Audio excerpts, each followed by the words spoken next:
Limitless with Pinellas County Schools. To discover more about our magnet programs and events, go to pcsb.org/DAP.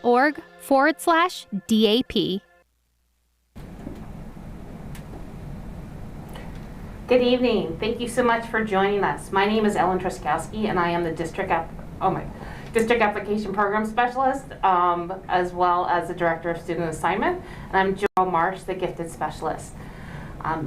With the incoming amount of questions, we just wanted to open up and go over a little bit more with the DAP process, with district application programs, give you a couple things of what you should know before we go into the application period, and just answer all those outstanding questions and concerns. So to start off with, you hear a lot of people talk about DAP, and what it is the district application programs. And these are our 81 magnet and fundamental programs. And to be able to go or attend one of those schools, you have to apply.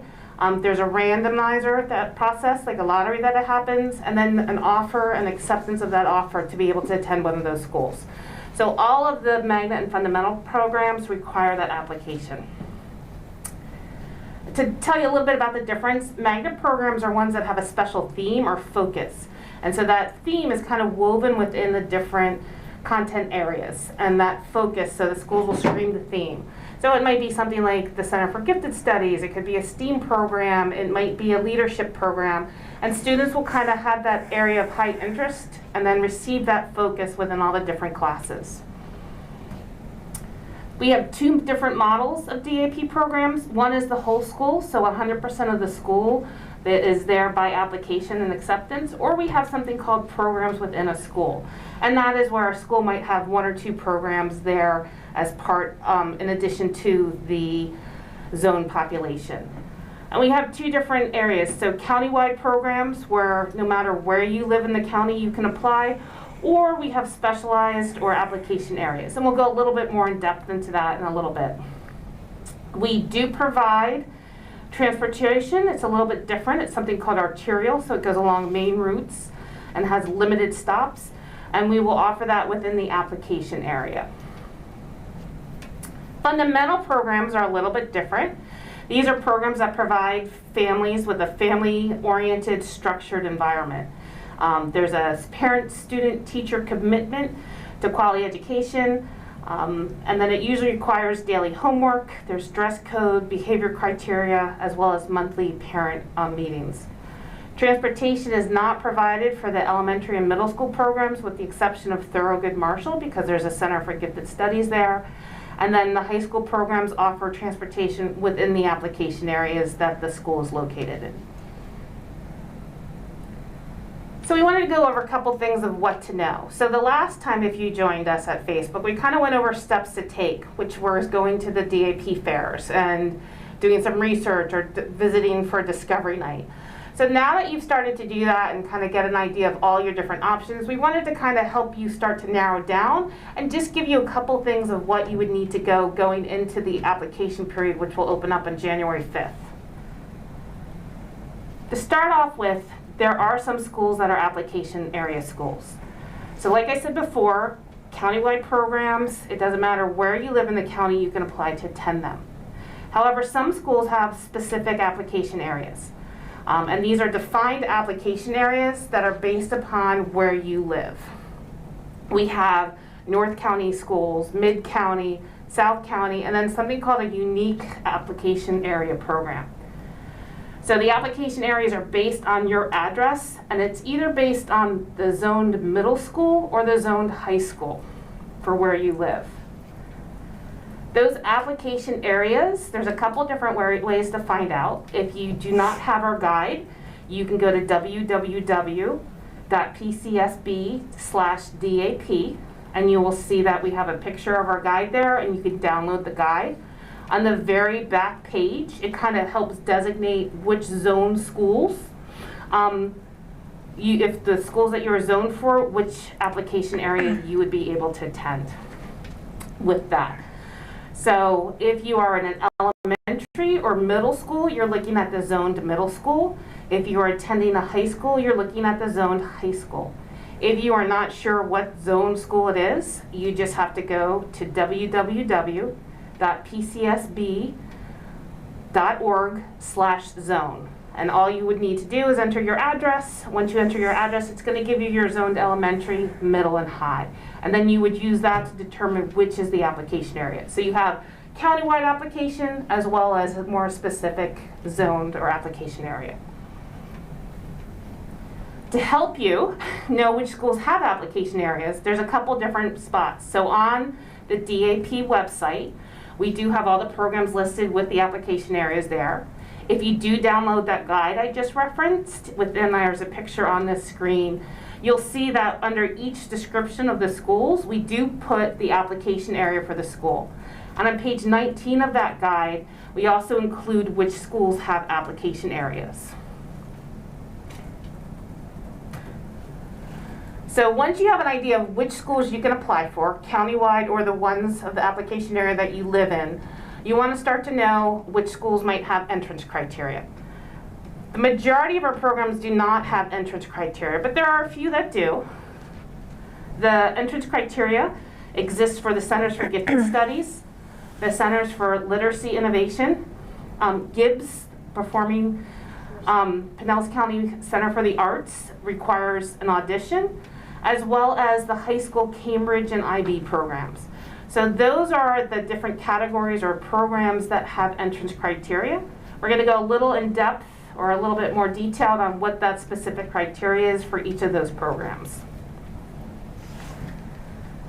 So we have the Centers for Gifted Studies. You must be identified as a gifted under the Florida state law. So this includes a qualifying IQ score. You should have an educational or active educational plan, or sometimes they refer to it as an EP. And then the other thing is, if you're applying and you're applying from a private school or maybe your home school, you need to be able to provide documentation showing that qualifying or identified as gifted under that Florida state law. And you would bring it to that specific gifted coordinator before January 21st of 2022. The Centers for Literacy Innovation, we have two of them. North County is Elisa Nelson. South County is Midtown Academy. For that, there's a separate screening process because it's looking for specific reading difficulties or patterns. So there is a screening process. Each of the schools will set up different screening dates and times. So if you apply, they will reach out to get your child screened. If they pass that screening score, they would be eligible for the gifted, for the Centers of Literacy Innovation. I mentioned before about Gibbs. It's an audition process. If you do an audition, you will not get into the performing, Pinellas County Center for the Performing Arts. Our high school Cambridge and ACE and IB programs also have requirements. So one of them is that they have to be in Algebra 1 honors and pass the EOC, or they need an Algebra 1 credit through the Credit Acceleration Program. There are some required grades as well as test scores. And each of the ACE and IB high school programs will have the more detailed requirements on their websites. There is also the option or ability for some ineligibility. So if you are applying for one of the programs that we mentioned before and you did an audition, or maybe you didn't pass the screening for the Center for Literacy Innovation, or you're in the process of becoming identified as gifted but not there yet, you may be marked off as academically ineligible. If it's a matter of being in the process, once you are identified, you just need to provide the paperwork and you will become eligible again. There's also, for secondary students, behavior ineligibility. So you might be determined to be ineligible due to behavior if you have 10 or more referrals within the past school year, the last 2 semesters. So we'd be looking at January through December of 2021. And then also if there's any cessor, which is a more severe type of referral from any of the schools during their tenure in the school system. So that's behavioral ineligibility, and that is only for secondary students. I want to go over ranking and priorities as well, because this is one of the areas that we get a lot of questions about. You can apply for 1 up to 5 programs. So your first choice you're going to put down as number 1, And then you can apply for 1 and only 1, or you can apply up to 5. It does not make a difference. It will not impact your chances of getting selected. But you cannot have more than 5. There are priorities that are provided or granted, but it's only for the #1 ranked program. And I want to stress that because a lot of times, especially if there's multiple siblings or multiple birth siblings, and people apply for different programs and put different programs as #1, you're not going to get that sibling priority. Or if you are attending a fundamental elementary school and applying to middle schools and you don't put that fundamental as ranked #1, you're not going to get that feeder pattern priority. And it'll be in red, it'll be on all the pages for the application, but you have to, priorities will only apply to the #1 ranked program. And I want to go over what some of those priorities are. I'm only going to go over the initial application period. We do have a military priority, but that will not be eligible until March. Feeder pattern priority. Some schools have a feeder pattern priority where schools are given priority to attend a related program at the next level. This does not apply to high school. Only fundamental high schools have a feeder pattern priority. Where this does apply to is elementary to middle. For example, fundamental students receive a priority at a fundamental school at the next level. Centers for Gifted Studies receive a feeder pattern priority for the Center for Gifted Studies at the next level. So elementary Center for Gifted Studies students will receive a feeder pattern to middle school Center for Gifted Studies. This is only during the initial application period, and you have to make sure you accept during that initial acceptance period. The second type of priority is called a sibling priority. And this also can get a little confusing because both siblings have to be in the program at the same time. So if you have a student who's a 2nd grader already at a program and you're applying for a younger sibling who's coming into kindergarten, you can claim sibling priority because you have one student there. Next year that student will be in 3rd grade and the younger child will be in kindergarten. However, if the older sibling is in 5th grade or 8th grade, next year they're not going to be at that same school unless it's Sanderlin or Madeira Beach. But if they're in 5th grade, next year they're going to be in 6th grade. So the siblings have to be at the same program at the same time for the following school year. Otherwise, they're considered rising and they would not get that sibling priority. The sibling priorities also do not extend for a program within a school to the traditional part of a school. So, for example, Northeast High, if you have a zone student there and then another sibling, you will not get a sibling priority for one of their programs. So they have to be in the same program at that school. We do have a couple exceptions in the elementary and middle school levels, and that is because there's multiple programs in that same school. And that includes Elisa Nelson. There's sibling priorities for the gifted centers as well as literacy innovation. John Hopkins, the arts program, the journalism program, and the Center for Gifted Studies. And Thorogood, which has fundamental, and the Center for Gifted Studies. So other than those programs, you only get sibling priorities if it's at the same program. So if at Lakewood High School, one child's in CAT, you will only get the sibling priority for the CAT program, not for the journalism or the AMSET program. After the sibling priorities, there's something called professional courtesy priority.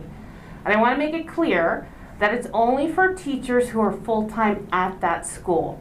So as a district employee, if I had a child, I would not get professional courtesy. I would have to work full-time at that school to be able to get that professional courtesy priority. The next one, I'm probably going to go a little bit slower because it's the one that we get the most questions about, and it is the most confusing. And it's the proximity priority. Proximity priority means that after the feeder pattern, the sibling, and the staff or professional courtesy priority give, there's a remaining seats. And a certain percentage of those remaining seats will go to the students with the smallest Manhattan distance formula value. And I'm going to explain what that means in a minute. It only is applicable to the entry-level grade levels. So kindergarten, 6th grade, or 9th grade. Those are the only grade levels where the proximity priority is given. So, what is it, or how is it calculated? There is something called a Manhattan distance formula, where it takes two different coordinates, and it's a formula, and then a value is given. So we use the Pinellas County Property Atlas. It's the same resource that 911 uses for latitude and longitude values for each address. So every address in Pinellas County is given a longitude and latitude coordinate. Those coordinates are used in the formula. So it'll look at the coordinates for the school as well as the coordinates for your address. Once the formula is calculated, there's a value that is given. So with the proximity priority, it's the smallest values are given that priority. So I have an example in a minute to kind of show how it'll work. I wanted to go over what those values were. So if you're in elementary or middle school, the proximity priority is 20%. So 20% of those remaining seats after the other priorities will go towards those smaller values. There are 3 exceptions: East Lake Middle School, Tarpon Springs Fundamental, and Midtown Academy. Those 3 schools have a 50% proximity priority that are granted to the remaining seats. With all high school programs, it's a 25% of the remaining seats after the other priorities are given for a proximity priority. So let's take a look at what this might mean. For example, let's say a middle school has 100 seats. So there's 100 available seats. We know that it's 20% proximity priority is given. If we're just saying that 25 of those seats are going towards feeder pattern priority, 7 of those seats are going towards sibling priority, and 3 of those seats are going to staff or professional courtesy priority. That leaves 65 seats remaining. So we know that 20% of those 65 seats are going to go to proximity. So that's going to be 13 of those seats will receive the proximity value. So the computer will look at all of those different Manhattan distance, and they will give the 13 smallest values will receive that proximity priority. We get a lot of questions about a radius. It has nothing to do with radius. It has nothing to do with certain miles.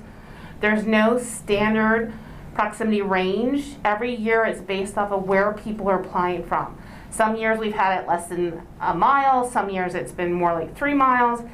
Every year it varies based on where people are applying to attend that school year. So the smallest values will go to whatever percentage of those remaining seats. So an example I just used, there's still going to be 52 seats that would go to randomly selected people. So there's still a chance, whether it's proximity or whether to get in. So if you don't have a proximity, you still get in because there'll still be available seats because the remaining seats are only 20, 25%, or in the case of those 3 schools, 50%.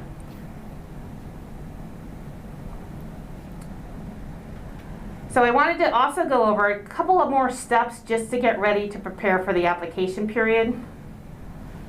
The researching your options, there are still several discovery nights. So we have several different discovery nights going on tonight. We've got some tomorrow. We even have 1 or 2 that are happening in January. So you want to research your options. We had 3 fairs. If you weren't able to attend a fair, it's not a problem. If you go to our website at www.pcsb.org/DAP, we have description of all the different programs. We've got links to the school's website. Each school's website should have information about their programs, so you can go there to learn. Most schools also offer tours, or in the case of high schools, there might be some shadowing opportunities, so you can still be able to kind of check and see if that school is the right fit for you. Their tour information, campus visits should all be on their website. So you want to check out those websites to see how you can learn more and get a better idea of what that is. And like we said earlier, there's 81 different programs, so you do have to narrow it down to 5. So you can apply up to 1, up to 5 on that application. The other big thing that will help ahead of time is if you obtain a parent password, portal ID, and password. And this is really easy. You just need to bring a photo ID to any PCSB school and ask for a parent account. You can also contact the student assignment office for assistance with this.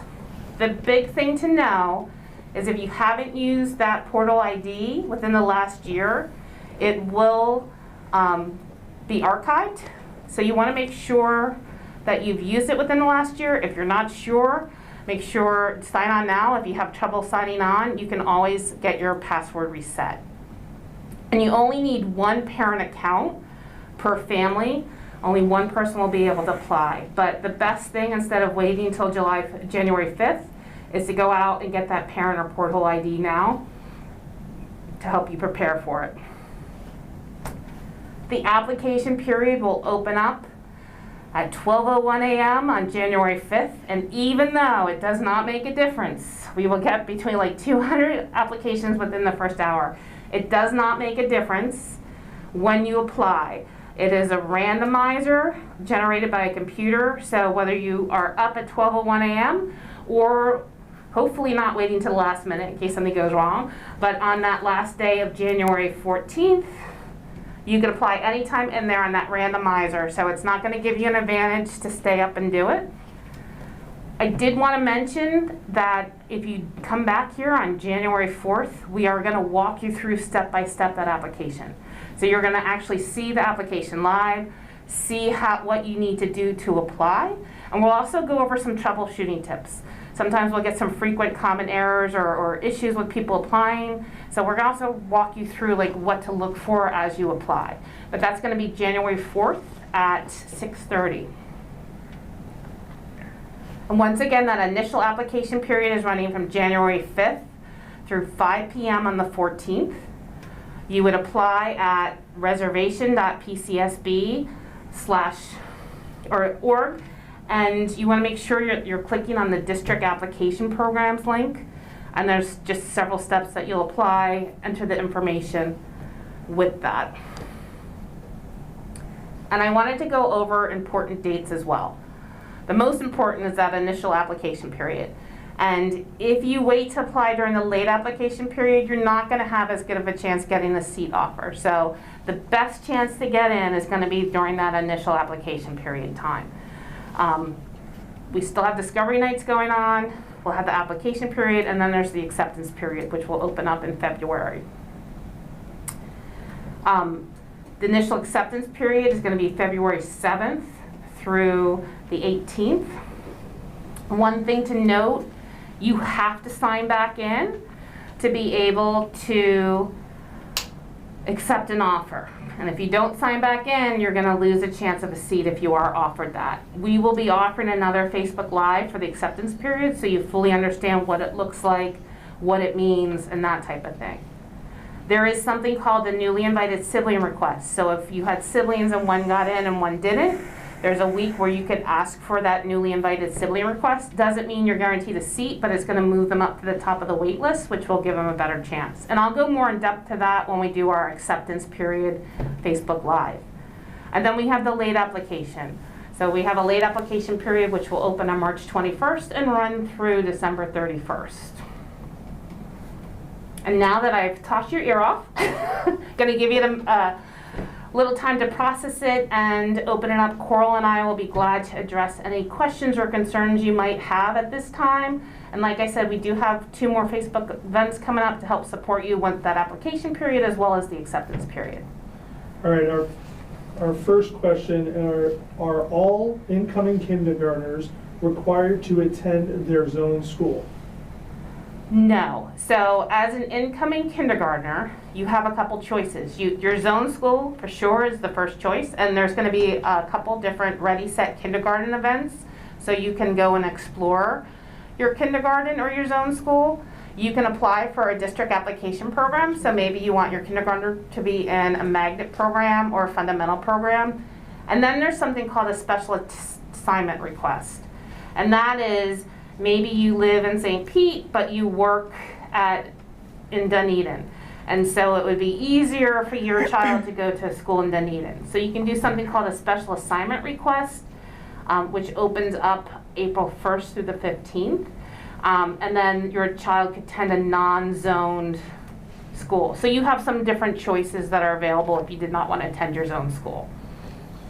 Okay, our next question is, at what grade level does the gifted program start? So our Center for Gifted Studies program, our magnet program, starts in 1st grade and goes all the way through 8th grade. But we do offer gifted services starting in kindergarten at all of our schools in Pinellas County. Is a child that has been in advanced academics since 1st grade considered gifted when applying for high school? So the Advanced Academics course code is typically the course code that's used for gifted services, but the gifted identification, that education plan, is the piece that really states whether a student is identified as gifted. Can you only enter a high school magnet program as a freshman? No. So there are 2 different programs where that's the case just due to the course progression of the program, but the majority you can apply for both 9th grade and 10th grade for a magnet program. Anything coming in after 10th grade, you would not be able to successfully complete that course progression. Fundamental programs, you can apply anywhere from 9th grade all the way up to 12th grade. Can my 8th grader apply for Pinellas Virtual School for 2nd semester? Yes. So I am not too sure on the availability of open seats. That would be calling Pinellas Virtual School, which is 727-588-6448. And they would be able to better tell you how many seats they might have available. But yes, you could still apply. The late application for 2nd semester for this school year will close on December 31st. So you want to make sure that you apply before then, and then if there are seats available, they'll call off the wait list.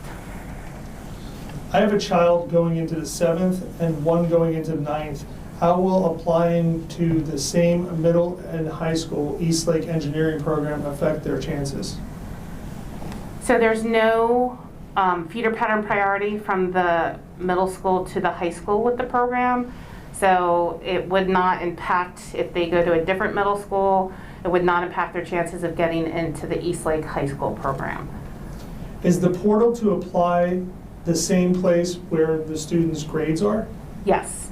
So it is that focus portal, so the same place where you would go in. One thing to mention is a lot of times parents will go in as their student to sign in just because they see a different type of screen. You have to go in as a parent for this application to be able to apply for the district application program. So you're going to make sure that that username and password is up to date.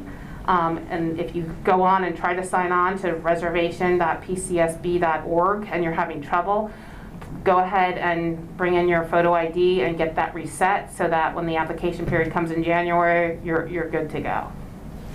Can you apply to fundamental and also submit for school choice in case you don't get in? Yes, so this frequently happens. We have a lot of parents who apply for DAP and then also SARs. If you are offered a DAP seat before the SAR offers go out, my office will call and make sure that you would be willing to give up that DAP seat for the SAR. So if we see that you've already accepted a magnet seat and you applied as an SAR for a background, we're gonna call and make sure which assignment that you want. And then you would either get granted the SAR, which would take away the magnet seat, or you could remain at the magnet program or fundamental program. If you apply for a program and you don't get in the next school year, can you reapply next year?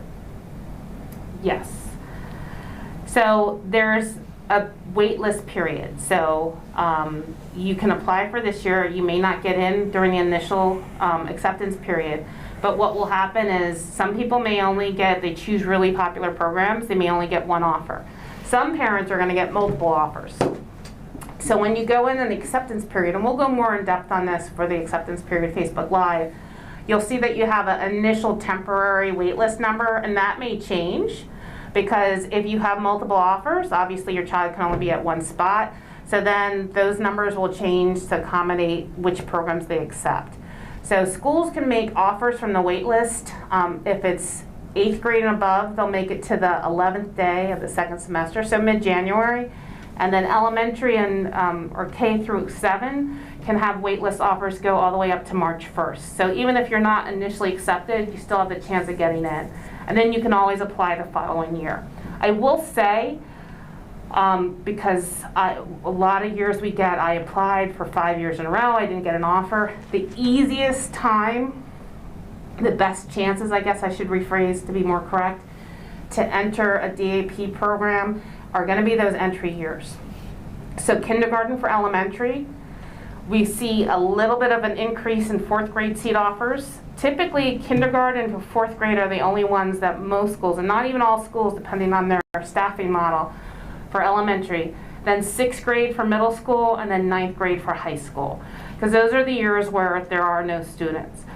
Once you're in, you're in. And so the only seats that become available from 1st upwards, or 7th and 8th, or 10th through 12th in high school are when people leave the program. So there's rarely any seats that are offered during that initial acceptance period with that. So kindergarten, 6th, and 9th grade are when you have the best chance to get into a program. And the other years, they just will have wait lists, and then they'll call off that wait list when a seat becomes available. But seats typically only become available if someone moves or they decide that it's not the right program and if there's a program with a better fit. So I just want to make that clear that those 3 grade levels are going to be the best chance of getting into a DAP program. I have a child in VPK. Can I apply for Midtown Academy Gifted for kindergarten? So the Center for Gifted Studies starts in 1st grade. You can apply for Midtown's Cultural Arts program or any other kindergarten program, but we're talking about Midtown here. And there are gifted endorsed teachers that teach in the kindergarten program at Midtown. But the state of Florida doesn't allow kids to be formally identified as gifted until they start kindergarten, which is why our full-time program starts in 1st grade. So that is one option, is you could apply to the Center for Cultural Arts at Midtown Academy. There are lots of kindergartners there that are identified as gifted as the school year goes, and they receive services from their kindergarten teacher, and then they can apply for the 1st grade Center for Gifted Studies program. I have twins. Do I have to apply for each child on January 5th? Will it let you apply for multiple children during the same login period? Not currently. So you have to make 2 separate applications. There is going to be a question in that application screen to ask if you have a sibling applying. So there will be a question with that, but you do have to do 2 separate applications. And then I talked earlier about that newly invited sibling request. I just want to emphasize that if you want your children in the same program, please make sure that both of those twins or triplets have the same program as number 1. Sometimes we have a family or families who will try to have different programs as number 1s, and then when one gets in and the others don't, and they're requesting that newly invited sibling request, we can't give it to them because they chose other programs as number 1. So to get those priorities, make sure the same program is listed as the number 1 choice. Fundamental middle schools feed fundamental high schools. If I apply, am I sure to get a seat? So if you're in a fundamental program, that feeder pattern priority will ensure that you're getting, those are the seats that are given first, those priorities are granted. So yes, you will, as long as you apply, because sometimes we get families who don't think they have to apply, but you have to apply and put the high school fundamental program as number 1, and then that should be granted. I have a current 7th grader. When is the best time to apply for high school, Cambridge, or IB? You can only apply the year before. So if they're in 7th grade this year, come back to us in January of 2023 and you can apply for the high school ACE or IB at that time. The applications don't roll over from year to year, so you would have to reapply each year. My daughter is at Mildred Helms and is part of the DAP program. Will she need to be part of the magnet for 1st grade since she isn't zoned there? So if she is attending Mildred Helms as a magnet program, If they're not zoned there, then that arterial transportation will be provided if they live 2 or more miles away with that. So if they're not in the magnet program right now, to be able to stay there, if it's not zoned, you would need to apply for the magnet program. Do you have to be gifted to apply for a fundamental school? I have a child in VPK. Can I apply for Midtown Academy's gifted program in kindergarten? Two separate questions there, I think. Can you Correct. repeat the first one? Sure. Do you have to be gifted to apply to a fundamental school? No, you do not have to be gifted to apply to a fundamental school. Fundamental schools serve all types of students. They do have part-time gifted services at our fundamental schools. And then there was a Midtown question as well. Sure. And it's, I think we answered this before, but I'll ask it again. I have a child in VPK. Can I apply for Midtown Academy's gifted for kindergarten? You can apply to Midtown's Cultural Arts for kindergarten. The Center for Gifted Studies doesn't start in kindergarten at any of our schools, including Midtown, but you can apply to the Cultural Arts kindergarten program. You can go through the gifted identification process while in kindergarten at Midtown. You can, after being identified, receive gifted services there with gifted indoors teachers, and then you can apply for the first grade Center for Gifted Studies program there. Does each kindergarten student only receive one offer, or do they receive multiple offers? It all depends on what programs you apply for. So I will tell you, typically with our kindergarten students, we see a lot of applications for fundamental programs or some of the 100% magnet programs. So if all you're putting down is fundamental programs or a program like Sanderlin, which is a K-8, or Jamerson, because they're so popular, the likelihood of getting multiple offers is going to be slim. Doesn't mean it won't happen, but it's going to be less chances. If you're doing a variety of different programs where maybe you have an interest really in art, and Sandy Lane does an amazing arts integration program, and so you apply for that. Sometimes if there are programs that aren't as popular, that but the programs are still good, they're doing great stuff, you might get multiple offers. It really depends on what you choose, and it depends on how many people are applying for the other programs. If my child is in a magnet program in high school, 9th, now can she request another program school for 10th? Yes. So it gets a little tricky with our student reservation system. So the online program that you use to apply. So during the initial application period, it doesn't matter if you're in a magnet program or fundamental program, it's going to let anyone apply during that initial application period. After that period ends, the late application period, you can't be in a DAP program and apply for another one. So in that cases, if it's anywhere from that like March 21st through December 31st, you would have to give up the seat in your other program to be able to apply. But if you're in a program now in 9th grade, by all means, during that initial application period, you'll be able to apply for another program. If you don't get in, you'll still have your seat. There is a thing at the end of the year, and we'll go into that more during the acceptance period, where due to our scheduling programming for the following school year, you're not going to be able to stay on a wait list and be in a DAP program. So at the end of the school year, you'll have to make a choice. Do you want to stay on the wait list and go to your zone school, or do you want to stay in your DAP program and give up the wait list spot? But we'll go over that when it's closer to that time period. If my child is already in a fundamental, can we apply for the late application period for this school year to a different program without losing our current seat in fundamental? Unfortunately, our system will not let that. So there's different assignment codes, and the way our computer system is working currently, it reads it that you can't apply if you're already in another program. So you'd have to give up the seat and enroll at the zone school to be able to make an application for a different program at this time. Will Pinellas Virtual be one of the options when the DAP application opens in January, or is that application in a different time and spot? No, so it's the same application period. It is considered one of our district application programs. So Pinellas Virtual, you'll go to that reservation.pcsb.org. One of the schools or programs that you select, so you have that 1 to 5 different programs. One of those programs can be Pinellas Virtual. For the ASD program, should I also be applying during this time, or is that at a different situation? So there are several of our programs that have ASD units. Not all of the DAP programs have ASD units. Those reservations, if it's specific for that program, would go through our ESC department, and our ESC department would make the reservation for that. If you're looking for the application period, you would go ahead and apply if you're looking for that DAP program. So apply January 5th through the 14th.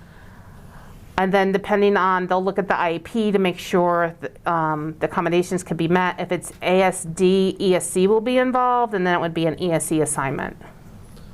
What happens if students do not get accepted to any of their 5 choices? Do they automatically go to their assigned school?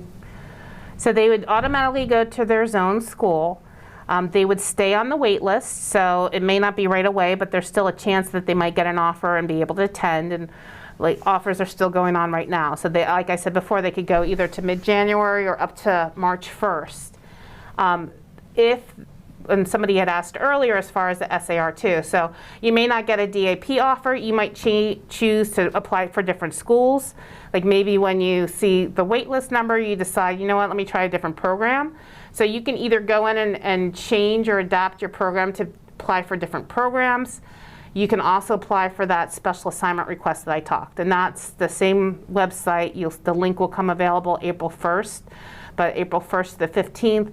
If you wanted that a different school or different choice, it gives you a different option at that time. So you would attend the zone school until you either chose or get offered a seat from the wait list, or you choose to apply and accept a special assignment request. So if my daughter was accepted last year for kindergarten, she will be accepted for 1st grade. Do I have to reapply? No, great question. And every year we get people who will still apply because they're not sure, nervous, they don't want to lose their seat. Once you're in the program, you're in. So there is no need to reapply.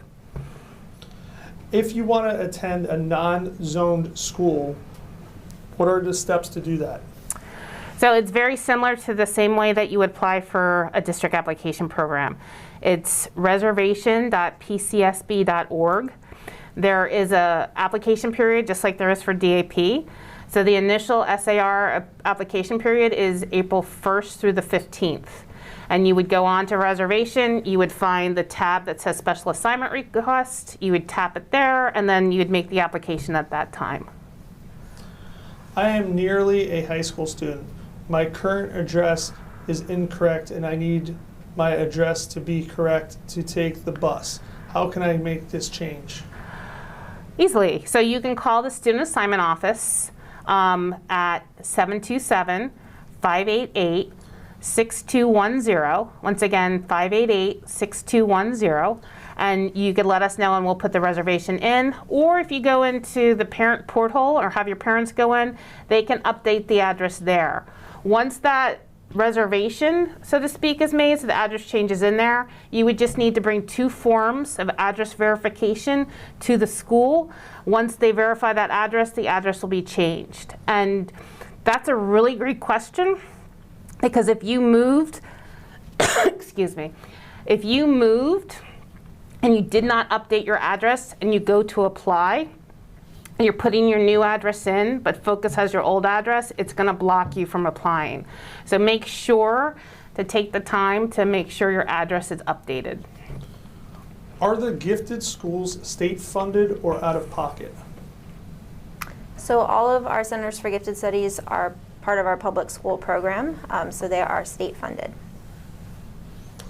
Is there a way to check the student demographics for magnet programs that are housed within other schools? Yes. So it would either be a public records request, or if you contact the student assignment office, we can access that data to get to you. If my 8th grader is in a fundamental and feeds into Osceola High School, but also has internet interest in the medical program at PHU, would she lose her seat at Osceola? She would have to put Osceola as number 1. And if she puts Osceola as number 1, she would be guaranteed a seat at Osceola. If she puts the Center for Wellness and Medical Professions as number 1, she will not get that seat at Osceola. So as long as number 1 is Osceola, she'll maintain that fundamental seat. Depending on how many people apply for the other program, there may or may not be an offer for that. Our Centers for Wellness and Medical Professions are pretty popular programs. My daughter's in IB and resides in South County. Can we apply to Jacobson Tech for veterinary program? Yes, so Jacobson Tech is a countywide program. So the programs that are countywide, doesn't matter where you live, you can apply for. Some of the other programs, like the IB and St. Pete, are application areas. So our IB programs, our ACE programs have specific application areas. So if you live in St. Pete, you're not going to be able to apply for the Palm Harbor University High School IB program. If you live in Mid-County, you'll be able to apply for Largo. If you live in South County, for IB, it would be St. Pete. For ACE, it would be Dixie Hollins. And then North County would be Palm Harbor, and then Tarpon Springs for the ACE program.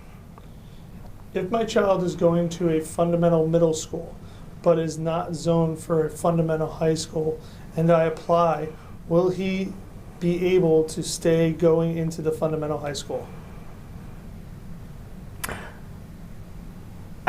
So I'm going to answer 2 ways because I'm not 100% sure about the question. So the high school programs are countywide, so it doesn't matter where you live to be able to apply for it. So whether it's Dunedin, Osceola, or Boca Ciega, you can apply to any of those. Transportation, though, is only offered for the application area.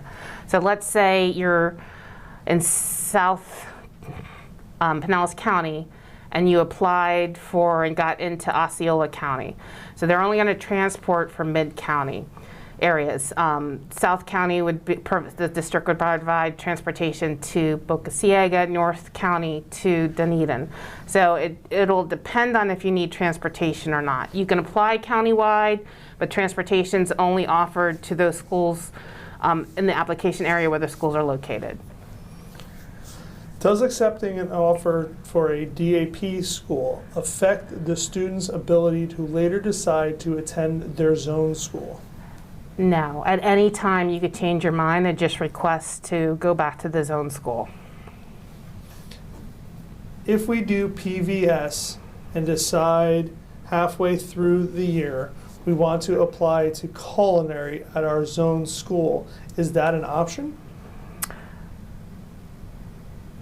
So not all culinary programs are district application programs, especially if we're talking about high schools. So there's a lot more culinary programs out there that are actually DAP programs. So if your zone school is one of the 3 high schools, either Tarpon Springs, Northeast, or Hollins, and you're wanting to attend the culinary program at one of those 3 schools, it's a DAP program. But if it's a culinary program at another high school and it's not DAP, it would just be your schedule request change. So not all career academies in high school are district application programs. So there are a lot more schools out there that offer engineering, but we have one district application program, engineering program. So if you don't get into East Lake, there's still other schools that offer engineering. So that gets a little confusing too. So district application programs are a small part of the high school career, but there's a lot more career academies out there that are available to zone students. You don't have to be in the district application to apply for them. Being emailed this invite, does that mean my child qualifies as gifted? No.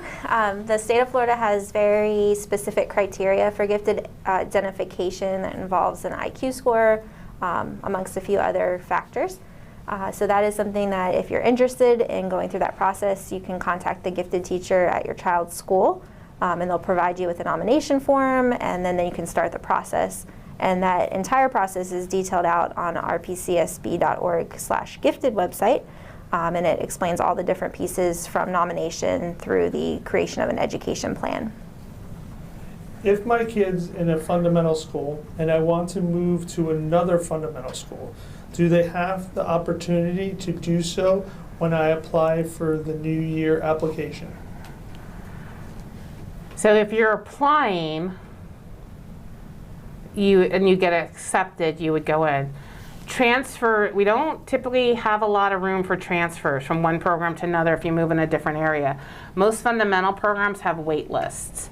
So we can't transfer a student from one program to another program if there's a wait list, because other people applied and they're on that wait list. So it would be rare to be able to do a transfer for one program, fundamental program to another program. It would be more likely that you would have to apply, and if you accept an offer, and get pulled in that way. I want to apply for Sanderlin for the first grade. Is that going to be hard, or should I try by his little brother when he goes into kindergarten? By the way, my kids are already in a SAR. Okay, so I will tell you that the likelihood of any first grade seats being offered during that initial acceptance period is going to be slim, unless we all of a sudden have a rash of the kindergarten kids deciding not to go there. So still apply, because you always have a chance. And depending on where you fall on that wait list, you might get an offer and you can start. If you do not get in, definitely apply for both of them as number one. If your kid, it's going to be easier for kindergarten to get in because there's no students in there already. So there's going to be more seats available in kindergarten. So more likely, and I can't say because I don't know how many people are going to apply this year, more likely the kindergarten student to get in, and then a newly invited sibling priority for that older student. Doesn't mean the older one's not going to get in, it just means it's easier to get in kindergarten. How do I know my chances of getting selected at a gifted center at Dunedin? My son is a gifted student at Forest Lakes. So it is a randomized selection, as Mr. Skowski mentioned earlier. There are 132 seats, somewhere around there, each year offered for sixth grade, which is quite a few. So even with those guaranteed seats coming in from the Elementary Center for Gifted Studies, that just makes up a small portion of those sixth grade seats. I can't tell you the statistics because, again, that will depend on how many people apply. But a good number of the people that apply seem to get into our Centers for Gifted Studies at the entry points each year. Does the IB program offer transportation? Yes, so it's arterial transportation that will be offered. So like I said, it's more of the main routes and there's limited stops, but arterial transportation is provided as long as you live 2 or more miles from that school. What is the difference between fundamental and magnet schools? So fundamentals, kind of people say more of a back to basics. There are a little bit more structured environment. The magnet program usually has a theme. So for example, Jamerson has an engineering theme. When you walk on the campus, you're seeing gears, you're seeing different engineering aspects. They're taking that theme and they might be reading about a story, and then they have a project that involves engineering. So you're seeing that engineering theme in all the different classes. So all magnet schools have some type of theme. IB is like a global piece, whether it's STEM, whether it's dual language immersion, but that theme is what's emphasized and integrated through the school. Fundamentals got that more structured environment. There are some more higher expectations as far as family engagement. There's a contract that will need to be signed as far as parent meetings and different pieces, but I would say main difference is the structured environment versus a theme. So if there's an interest area, your child shows an aptitude, they can either develop those skills and interests more or be exposed to new skills and interests and start to develop some talents in different areas. If we apply for Dunedin Gifted for 6th, my son can lose his seat at his charter school? So if you apply, I don't think you would lose your seat unless you Accept. So if you would apply, you are offered a seat and you choose that you want to attend Dunedin Middle, then you would give up your seat at your charter school, but just applying would not. Okay. I applied for this year the late application for my kid to enter to kindergarten. Can I apply also on the 5th of January for the first grade, or would that be a problem? You would need to apply. So if you do not get an offer by January 5th, you definitely want to apply for next year because that application from this year will not roll over. So you definitely want to apply for first grade for next year, January, anywhere from the 5th through the 14th. All right, Ellen, that is all the questions, but I would, if you don't mind, would you mind going over those dates again of the important dates for everyone? Sure. So the most important date is going to be January 5th through the 14th. And like I said before, we can't stress enough, it really doesn't matter when you apply during that application period because there is a computer-generated randomizer. So all the applications are mixed up. The initial application or acceptance period is going to be February 7th through 5 p.m. on February 18th. The reason we cut it off at 5 p.m. for both the application acceptance period is my office will stay open and late. So if there's any troubleshooting, any glitches, any technical issues, we can get that taken care of and get that either that application or acceptance piece in. The week after the acceptance period is what we call that initial or newly invited sibling request. So we have one sibling that got in and the other one didn't. You can call the school and make a request for a newly invited sibling. And we'll do that more with the acceptance period Facebook. And then the late application period will open on March 21st. And that'll run all the way up through December 31st with the following school year. We have one final question here. Sure. One that just came in late to YouTube. Are arterial busing maps available online? My student lives in Palm Harbor and is interested in applying for the Dunedin Highland Middle School, and I would like to see what the route may look like. I'm not sure if transportation has those online, but you can definitely call the transportation office and they can give you the routes and the timings of this year. It may differ a little bit next year based on where the students are going from, but they can at least give you this year's routes. Each year they do different, I don't know how different, it all depends on where the students are coming from. But if you contact the transportation department, they can give you a better idea of this year's routes. And Ellen, that is all the questions we have for today. So once again, thank you so much for taking your time to learn a little bit more about the DAP process or the gifted programs. My office is open from 8 a.m. to 4:30. Feel free to call us at 727-588-6210 or email us at either DAP@PCSB or student assignment at PCSB, and we'll be glad to address or answer any questions you still might have. Once again, thanks for joining us and have a great night.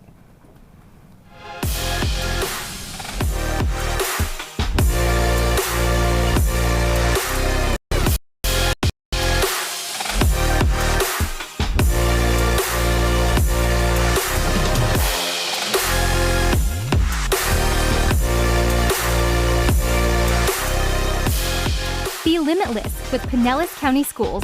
To discover more about our magnet programs and events, go to pcsb.org/DAP.